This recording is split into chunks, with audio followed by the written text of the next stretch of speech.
Bizga ko'p insonlar senlarning boshqa qiladigan ishlaring yo'qmi deydi. Bor albatta. Biz o'sha ishni qilyapmiz. Insonlar Instagramda o'zlarining mashinasini ko'rsatadi yoki yangi olgan telefonini ko'rsatadi yoki shaxsiy hayotlarini insonlarga namoyish qiladi. Biz esa Allohning kalomini yetkazishlikka, ilm ulashlikka, bir insonning vaqti behuda o'tib ketmaslikka harakat qilyapmiz.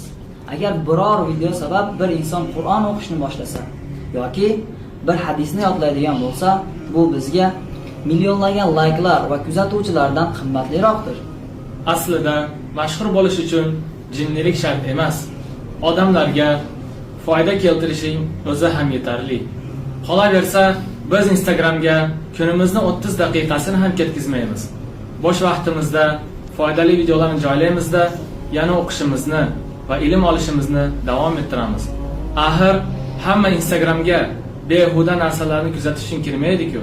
Ba'zi bir odamlar ilm izlab, foydali kontentlarni kuzatish uchun, o'zini rivojlantirish uchun kiradi. Shunday emasmi? E'tiboringiz uchun rahmat.